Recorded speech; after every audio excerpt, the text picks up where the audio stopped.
I come from Texas, and I'm going to start off today by talking about a country song. Who here has ever heard Hank Williams Jr.'s Family Tradition before? Any country music fans in this audience? Oh, man, y'all are missing out. Okay, so you're not familiar with it. The song is called Family Tradition, and he starts off by saying, why do I drink? Why do I smoke? Why do I live out the songs that I wrote?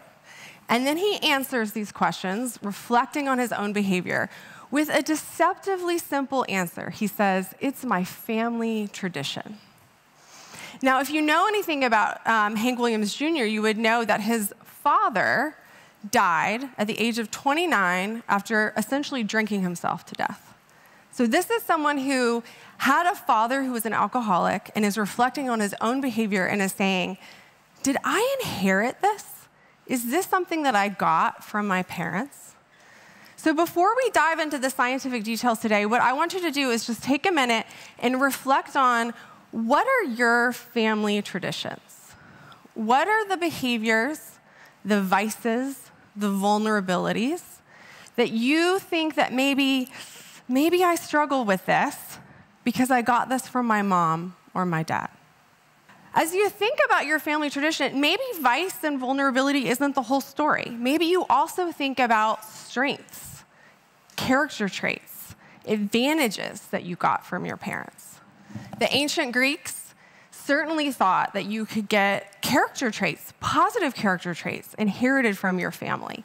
In the Odyssey, Menelaus greets guests by saying, oh, no churls could have beget sons like you, right? He's seeing something about them, and he's saying the reason why you have this nobility is because you inherited it. Now, when you think about your family tradition, those vices, those vulnerabilities, those strengths, those virtues that maybe you got from your parents, I also want you to think about how. Did you learn them? Did they teach them to you? Or in what way would you find yourself carrying out your family tradition, even if you'd never spent a single day in your parents' company?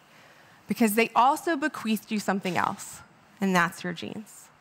So I am a psychologist by training. I'm a behavior geneticist, and what that means is that I get to study these ancient questions. Why do we behave the way that we do? Do we inherit some of our behavior from our parents? Using the tools of modern genomic technology. So I'm going to tell you about 3 things that we've learned in the last few years of doing human behavioral genetic research. But before we do that, we're going to do a little quick whirlwind primer on biology, in case it's been a bit since you've learned about genetics. So every living thing on this planet has a DNA sequence that's made up of the same 4 DNA letters. And those are abbreviated G, C, T, and A. And every single one of you, every single person on this planet, has an absolutely unique DNA sequence. So your string of G, C, T's, and A's is different from everyone else who's alive and everyone else who's ever lived, even if you have an identical twin, because there are still some tiny differences between identical twins. 99% of that DNA sequence is exactly the same across all humans. And in fact, 60% of it is the same as a cow. So most of our DNA just goes into being a mammal, right? Having a heart, having lungs, having a spinal column. But that 1% of DNA that differs between people can still have really powerful effects. Some of the DNA differences between us are really large. So for instance, if someone with Down syndrome might have an entire extra chromosome. But most of the DNA differences between us are really tiny. So they could be even one single DNA letter. I might have a G in one spot, and you might have a C in one spot. And that's a variant, that's a genetic difference between us. And we call that a single nucleotide polymorphism. Or you don't have to remember that, SNP, a SNP for short. A SNP is a single DNA letter difference between people. So the first sequence of the human genome was completed in 2000. By show of hands, who here was not alive in the year 2000? A lot of you. Okay, so in some ways, it's a while ago, right? Y'all weren't even here. But in other ways, if you think about how long humans have been grappling with questions of heredity and family inheritance, it's actually relatively recent. So in the year 2000, Bill Clinton was president. In the year 2000, the smartphone hadn't yet been invented. And in the year 2000, I was a college freshman who was doing my first rotation in a science laboratory studying mice genetics. And I thought, this is amazing. We've sequenced the human genome. This is what I want to do with the rest of my life. So since 2000, things have changed a lot. That first sequence of the human genome, it took teams of scientists, years and years and years, tens of millions of dollars. And now, all we have to do is have you spit into a tube, about 2 milliliters of your saliva. In my lab, we send people a tube, and they just mail us spit back through the post office, just reams and reams of saliva coming to my lab. And we can send it off to a lab, and for probably less than it costs to buy a nice bottle of wine, you can read millions and millions of people's DNA letters, which has offered us incredible scientific possibilities of trying to find what are the specific genes that are associated with human behavior. Now, medical geneticists, what they do is they go searching through the genome and they say, okay, what genes are different in people who have breast cancer? What genes are different in people who have macular degeneration? That was one of the first hits of genetics, macular degeneration. But I'm a behavior geneticist, so instead of focusing on disease, what I'm focusing on is behavior. And the thing that's really interesting, and sometimes maybe a little bit scandalous about studying genes in relation to behavior, is that behaviors are often praised, blamed, rewarded, punished. When we're going through our lives, we often think of ourselves as choosing or as willing all of our behavior. But as we'll see, behavior genetics reminds us that those behaviors are happening in a body, those behaviors are happening in a brain, and that body and brain are being shaped by the genes that you inherit from your parents. So what are some of the studies that we do? One study that my colleagues and I recently did is we looked at the DNA of 1.5 million people, and we weren't searching for genes that answered Hank Jr.'s question. Are there genes that predict risk of alcohol abuse?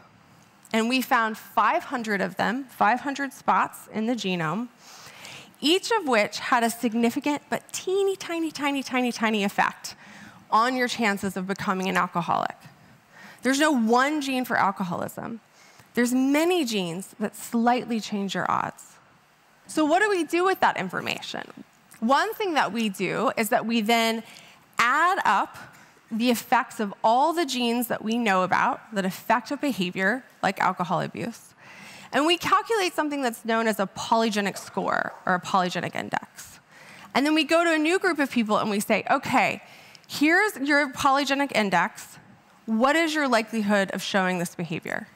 So I could take the DNA of everyone in this room, and I could genotype you, I could score you on this polygenic index, and I could give you information about what's my best guess as a scientist about your likelihood of developing alcoholism, knowing nothing about you except your DNA. So what we found is that people who are in the top 20%, so the top 1/5 on this polygenic score, they had a 50% chance of becoming an alcoholic by the time they were in middle age. They were also more likely to use drugs. They're more likely to be arrested. They're more likely to be incarcerated. So these are real behaviors that have real implications for people's lives, and we're able to predict them somewhat with just information about a person's genetics. Okay, so alcohol abuse is an example of a behavior that's punished. What about a behavior that's rewarded? And in many modern industrial societies, there's actually fewer things that are rewarded so much as doing well in school. Y'all are here at 7 p.m. on a Thursday night, so you are the sort of people that want to, sit down still in a chair and learn about a new topic, okay? Is that related to your genes? In one of the largest human genetic studies that's ever been conducted, scientists analyzed the DNA of about 3 million people, and they found 4,000 different places in the human genome that were each associated, again, a tiny, tiny bit, just a little bit, with the chances of going further in school. But when you added all that information up, the effect was really impressive. So people who were in the top 10% of an education polygenic score, 70% of them graduated from college, compared to 7% in the bottom 10% of the polygenic score. That's a 10-fold difference in the rate of college completion, again, based entirely on your DNA. So whether we're looking at alcohol abuse or education, whether we're looking at risk-taking or depression or anxiety, scientists are increasingly finding that there's few aspects of human behavior that aren't to some extent influenced by our genes. And as we get more and more genetic data, we're building more and more powerful genetic predictors of these behaviors that have real implications for people's lives. Okay, so when people first hear about these results, sometimes they find them really alarming. So it's not uncommon for undergraduates to ask me about the movie Gattaca, right? So that's this 1990s Ethan Hawke movie where if you weren't born with the benefit of genetic engineering, you're labeled invalid and you're prohibited from being in certain professions. Or the movie Minority Report with Tom Cruise, right? So in Minority Report, they have a pre-crime division, and they predict who's going to commit crimes before they happen, and they have this elaborate police tech to surveil people and arrest them even before they have a chance to commit crimes. And when you start to think about our DNA being predictive of whether or not you graduate from college or whether or not you develop an alcohol abuse problem, you can begin to think, are we on our way to these sort of dystopian science fiction outcomes? Even though I think that genes do make a powerful difference in people's lives, I don't think we're headed that way, because I think the science also tells us that there's a limit to the predictability of an individual human's life and an individual human behavior. So think about what I just told you about our results for education and alcohol abuse. And these are some of our most powerful genetic predictors. 50%, 70%, 7%.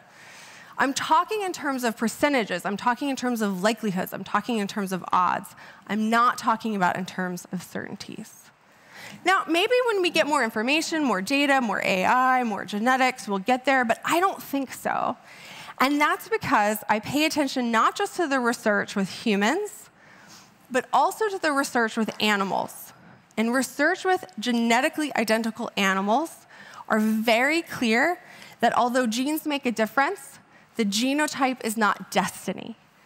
Even genetically identical animals can show very different life outcomes. Let me tell you about one of my favorite studies in this vein, and it was done with mice. So in this study, they took mice, and they were bred to be genetically identical, and then they raised all the mice in cages, and those cages were also identical. So the rearing environment was exactly the same across all the mice. The genotype was exactly the same across the mice until they got through kind of the version of mouse puberty. And then they did something really interesting. They took the mice out of their rearing cages, and they put them all together in one big cage, one big vivarium, and they let them loose. And they saw what happened. And what they saw is over the course of just a few days, there was the emergence of stable individual patterns of behavior and navigating through the environment. There was the emergence of essentially mouse personality, which couldn't be attributed to genetic difference because they were all genetically identical, and couldn't be attributed to any sort of aspect of their early environment because that was also kept identical. It was an emergent property that came through social interaction. We see the exact same thing when we look at genetically identical humans, when we look at identical twins, who have some minor genetic differences between them, but on the whole are as close to clones as you're going to get in humans. And what you see is that identical twins, although they're much more similar to each other than regular siblings, still have distinct personalities, and those distinct personalities emerge over time. So I already saw how many of you were not alive in 2000, so I know that you're under the age of 30. And the behavioral genetic literature shows that identical twins' differences in personality keep emerging, keep developing until about the age of 30. So for most of you, your adult personality is still sort of under construction. You might be more extroverted, more open to experience, less neurotic in 5 years than you are now.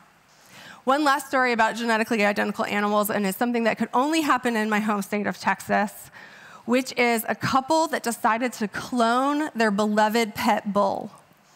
So they had a bull, a male cow, named Chance. And Chance, they thought of as more like a dog to them than a bull. I don't know how you began to ever think of a bull as like a dog, but they did. They loved Chance. Chance was docile. Chance was tame.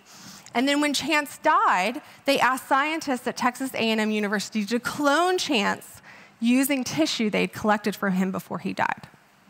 So then they had a new cloned bull that they named Second Chance. And then Second Chance gored his owner twice, attacked him with his horns. Can you imagine? You have gone to all the trouble to clone your beloved gentle pet bull, and then it attacks you with its longhorns. Same genes, different outcomes. So even though genes make a difference in our lives, they make a powerful difference in our lives, we can tell that they're not destiny. All right, the last thing I want to tell you about. I asked you to think about what you inherited from your family, and I'm trying to convince you that what you inherit from your family has made a difference for your life, but it doesn't determine your life. But your family is part of the same family tree as everyone else in this room and everyone else on this planet. How can that be? If you've done something like 23andMe or Ancestry.com, they'll send you your genetics and they'll say, we can tell from your genetics that you're from Hungary. Mine was also really boring. We can tell that your recent ancestors are all from England and Ireland. Except let's think about where your parents and grandparents got their genes. So you have two parents, they got their genes from your 4 grandparents, which got their genes from your 8 great-grandparents, your 16 great-great-grandparents, 32, 64, 128, 256. I'm going to stop doing math on stage, but if you know anything about exponents, you know that if you double a number, it starts to get really large, really fast, much faster than people often intuit or realize. That's what's happening with your number of ancestors. So if we trace your family tree back, eventually you have an incredibly large family tree. You have an incredibly large number of ancestors, and those ancestors start to overlap with other people. So if we go back to around the year 2000 BC, we reach a point where everyone who was alive then, if they have a descendant alive now, is the ancestor of everyone alive now. Put differently, if we go back to around 2000 BC, everyone's family tree converges in the same set of people. We are all inheriting a part of the same family genome. We're all part of the same human family. And I think thinking about everyone in the globe as part of the same family really helps us think about how to respond to genetic difference in a way that doesn't recapitulate the mistakes of the past. So I want to imagine that you are hosting your entire extended family for dinner. In America, this would be Thanksgiving. I'm not sure what it would be in Hungary, but you are going to have your parents, your grandparents, your aunts, your uncles, your great aunts, your great uncles, your first cousins, your second cousins, your third cousins, their spouses, their children, their stepchildren, everyone to your house. And you're planning to make your brother's favorite dish, which has cilantro on it. So cilantro, I'm not sure what the Hungarian word is for it. It's a kind of leafy green herb. It's really common in Mexican cooking. It's impossible to find tacos in Texas that don't have cilantro on it. And some people have a genetic mutation that makes cilantro taste like soap. Is anyone here a soap taster? Oh, we have a couple in the audience. All right. So you're planning to make this dish, and then your aunt calls you up and says, I don't think you should make that because, there's a branch of our family and cilantro tastes like soap to them.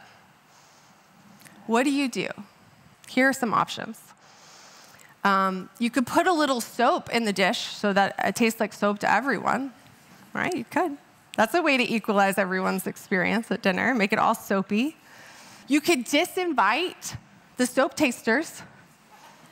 You say, I'm sorry, but in order for this dinner party to work, everyone needs to be genetically the same. And otherwise, I don't know what we're going to do. You could get mad at the person who brought up the fact that some people have genes that make them taste soap when they eat cilantro.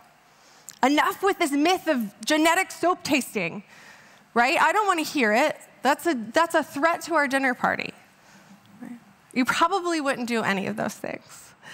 I hope what you would do is what any host or hostess in that situation would do, which is have more than one thing at the table.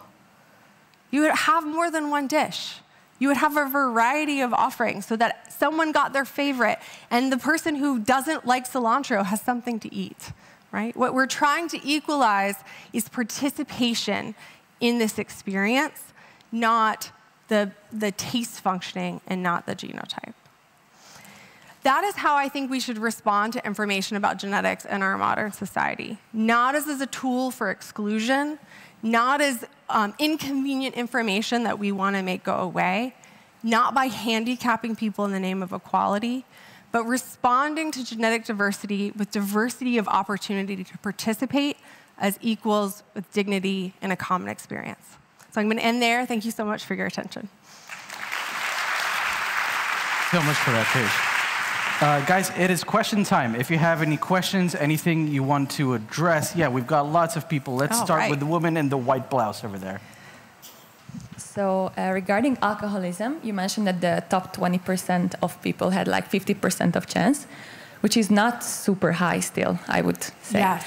And can we please talk just a little bit about the nurture part of this equation or how that gets factored in? Yes, okay. So when we think about chances, one way to think about it is like, okay, well, 50% are 50% of people at the top genetic risk don't develop alcoholism, and 50% do, and maybe that difference is due to nurture. So we can think of nurture as the stuff that's not accounted for by the genetics. I actually think it's more complicated than that because I think some of our genetics work through how we respond to nurture and what experiences we seek out. So some of the genes that affect alcoholism are very narrowly related to what alcohol does in your brain, right? How is it metabolized in your liver? How rewarding does your parts of your brain find alcohol?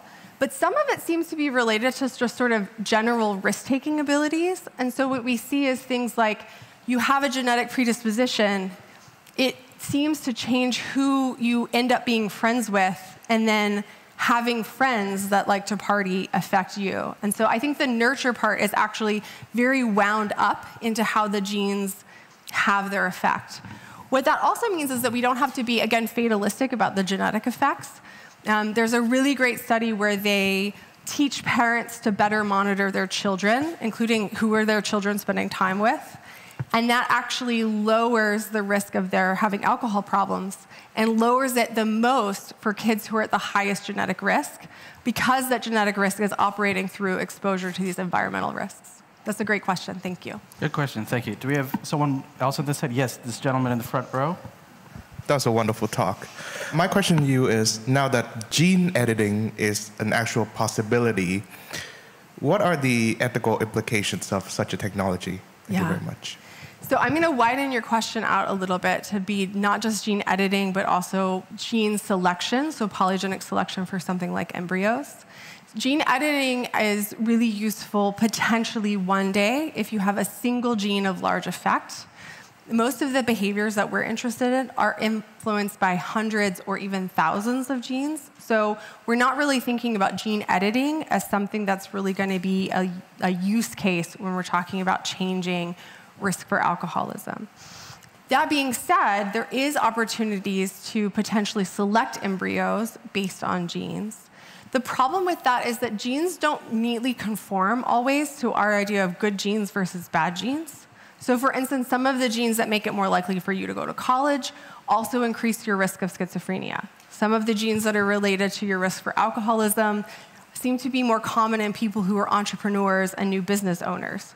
Are those good genes or bad genes? I think they're genes that contribute to human variability, and kind of segmenting them into genes that we want to select for or against is really complicated. So did I understand well that if someone does not like cilantro, it is coded in her or his genes? So people might not like cilantro for a variety of reasons, but cilantro is particularly likely to be disliked by some people who have an olfactory receptor gene mutation that makes it taste like dish soap to them. For the record, I love cilantro. We've got a woman in the gentleman in the second row. Sorry about that. So you talked about the genome researches and then of specific areas. So I'm wondering if you found any area where there was no correlation whatsoever. So there is no DNA effect at all. Oh, any region of the genome? No, any like you talked about behaviors. Yeah. Or that you actually studied. So did you find anything where there is no effect of DNA? We can answer this question both from the perspective of genome-wide association studies, so hunting for specific genes, but also what we know from twin and adoption studies. So are there any behaviors for which, say, identical twins are not more similar than fraternal twins, or adopted away offspring don't resemble their biological parents at all? The biggest ones actually have to do with religion and religiosity. So the extent to which you attend religious services seems to be associated with your genes, but the extent to which you identify as Christian or Muslim or agnostic or atheist, that seems to be utterly unrelated to your genes. I would say that's the biggest one. Anything else? Off the top of my head, other exceptions to everything's affected by genes. I don't have anything for you. Yeah. Okay. Buy her book. Yes. Just go ahead, pass the mic over. So my question is, there is any difference in DNA between the codependency, not just alcoholism, other codependency? Yeah, so most of the genes that affect your risk for alcoholism affect your risk for all drugs of abuse, and that's because all drugs of abuse eventually affect the same regions of the brain and also have similar, going back to our earlier questions, similar routes of environmental exposures that elevate risk. So the United States government likes to divide up research where some people study alcohol and some people study opiates and some people study ketamine addiction, but most of these things tend to have some genetic architecture that's in common across the substances. Yeah. Thank you for that. I think we have time for one more question. Do we have someone on this side of the room? So I wanted to ask if you think there is a risk for gene-based marketing and advertisement. I hope that companies who sequence genes don't sell this data to third parties, but if they could, and I imagine that there are some people who would. Cool! Then are we being targeted with personalized ads because they know that, oh, you have a bigger chance to get addicted? Oh gosh, that's such an interesting question. So right now, the biggest market for selling genetic information is not to an advertising company, but to pharmaceutical companies, where they're looking for how can we sort of personalize prescribing, for instance. And I think that's actually quite a good use case for genetic data. I think the question of who has access to genetic information, but for what purposes, is a really unregulated landscape right now. I think the technology is moving much faster than any regulatory agencies are keeping up with it. Should your insurance company, should you be charged more for car insurance, for instance, if you have a risk-taking genotype? I think there's a lot of unexplored possibilities for misuse and harm here. Thank you. Thank you very much. That wraps up our time. And that also wraps up day one of Brain Bar. Guys, thank you so much for coming out, making this such a great day. Give a big round of applause for yourself. And of course, the wonderful Paige Harden, everybody.